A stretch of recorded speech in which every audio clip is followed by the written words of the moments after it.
سفر مجمع البحرین کی جھلکیاں۔ ایک روایت ہے کہ جب فرعون اپنے لشکر کے ساتھ دریائے نیل میں غرق ہو گیا اور حضرت موسیٰ علیہ السلام کو بنی اسرائیل کے ساتھ مصر میں قرار نصیب ہوا، تو ایک دن حضرت موسیٰ علیہ السلام کا اللہ تبارک و تعالی سے اس طرح مکالمہ ہوا۔ حضرت موسیٰ علیہ السلام: اے اللہ، تیرے بندوں میں سب سے زیادہ تجھ کو محبوب کون سا بندہ ہے؟ اللہ تبارک و تعالی نے فرمایا، جو میرا ذکر کرتا ہے اور مجھے کبھی فراموش نہ کرے۔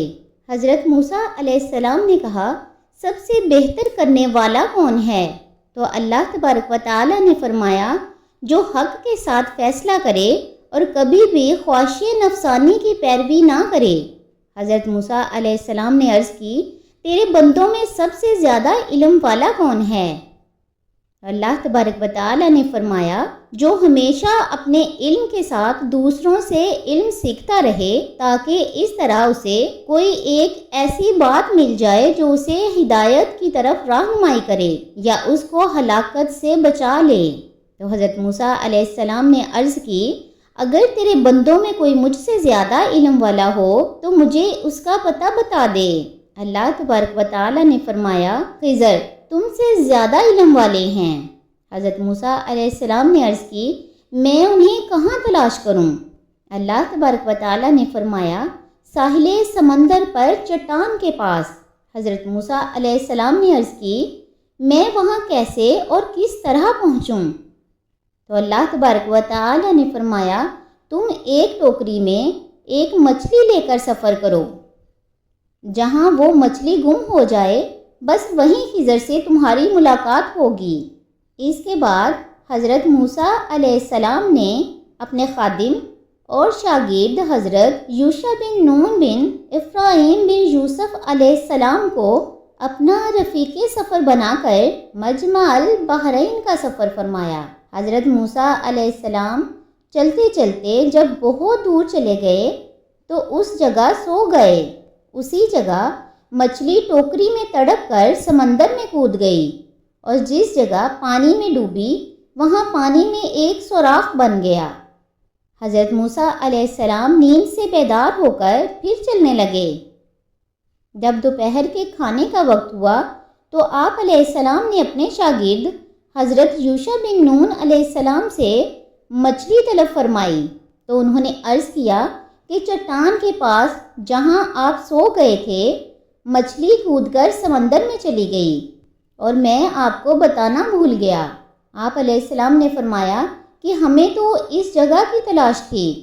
بہرحال پھر آپ علیہ السلام نے اپنے قدموں کے نشانات کو تلاش کرتے ہوئے اس جگہ پہنچ گئے جہاں حضرت خضر سے ملاقات کی جگہ بتائی گئی تھی۔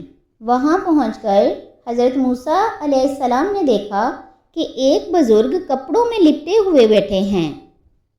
جب حضرت موسیٰ علیہ السلام نے ان کو سلام کیا تو انہوں نے تعجب سے فرمایا کہ اس زمین میں سلام کرنے والے کہاں سے آ گئے؟ پھر انہوں نے پوچھا کہ آپ کون ہیں؟ تو آپ علیہ السلام نے فرمایا کہ میں موسیٰ ہوں۔ تو انہوں نے دریافت کیا کہ کون موسیٰ؟ کیا آپ بنی اسرائیل کے موسیٰ ہیں؟ تو آپ علیہ السلام نے فرمایا کہ جی ہاں۔ تو حضرت خضر نے کہا کہ اے موسیٰ، مجھے اللہ تعالیٰ نے ایک ایسا علم دیا ہے جس کو آپ نہیں جانتے، اور آپ کو اللہ تعالیٰ نے ایسا علم دیا ہے جس کو میں نہیں جانتا۔ مطلب یہ تھا کہ میں علم اسرار جانتا ہوں اور جس کا علم آپ کو نہیں ہے، اور آپ علم الزائے جانتے ہیں جن کو میں نہیں جانتا۔ پھر حضرت موسیٰ علیہ السلام نے فرمایا کہ اے خضر، کیا آپ مجھے اس کی اجازت دیتے ہیں کہ میں آپ کے پیچھے پیچھے چلوں، تاکہ اللہ تعالیٰ نے آپ کو جو علوم دیے ہیں آپ کچھ مجھے بھی تعلیم دیں؟ تو حضرت خضر نے کہا کہ آپ میرے ساتھ ہرگز صبر نہ کر سکیں گے۔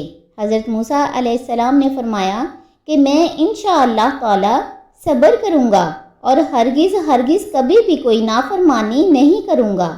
حضرت خضر علیہ السلام نے کہا کہ شرط یہ ہے کہ آپ مجھ سے کسی بات کے متعلق کوئی سوال نہ کریں۔ یہاں تک کہ میں خود آپ کو بتا دوں۔ غرض اس عہد و معاہدہ کے بعد حضرت خضر علیہ السلام نے حضرت موسیٰ علیہ السلام اور حضرت یوشع بن نون علیہ السلام کو اپنے ساتھ لے کر سمندر کے کنارے کنارے چلنا شروع کر دیا، یہاں تک کہ ایک کشتی پر نظر پڑی اور کشتی والوں نے تینوں صاحبان کو کشتی میں سوار کر لیا اور کشتی کا کرایہ بھی نہیں مانگا۔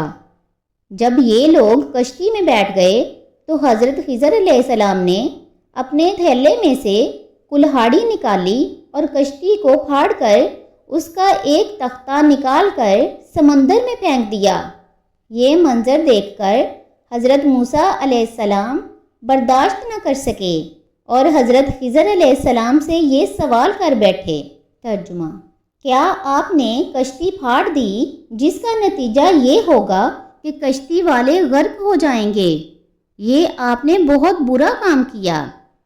حضرت خضر علیہ السلام نے کہا کہ کیا میں نے آپ سے یہ نہیں کہہ دیا تھا کہ آپ ہرگز ہرگز میرے ساتھ صبر نہ کر سکیں گے؟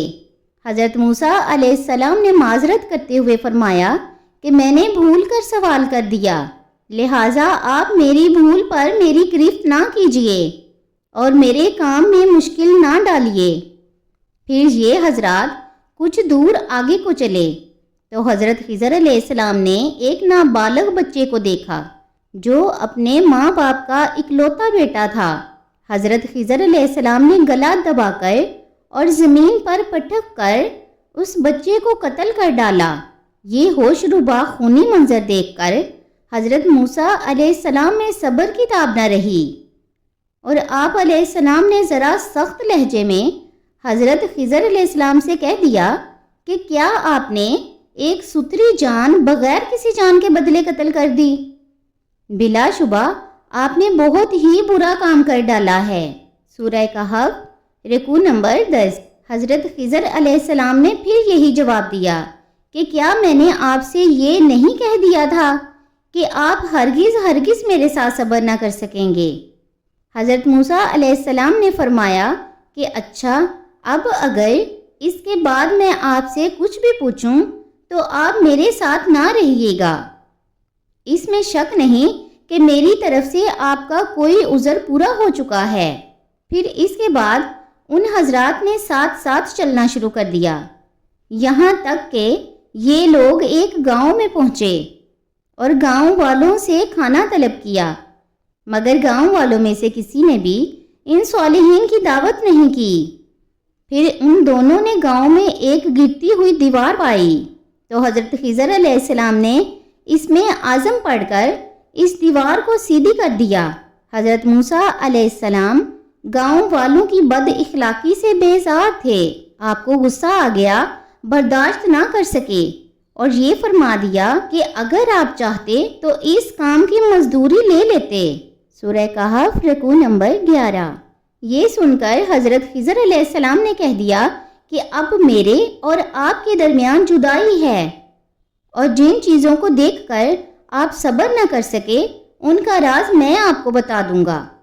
سنیے، جو کشتی میں نے پھاڑ ڈالی وہ چند مسکینوں کی تھی جس کی آمدنی سے وہ لوگ گزر بسر کرتے تھے، اور آگے ایک ظالم بادشاہ رہتا تھا جو صحیح سلامت اور اچھی کشتیوں کو چھین لیا کرتا تھا اور عیب دار کشتیوں کو چھوڑ دیا کرتا تھا۔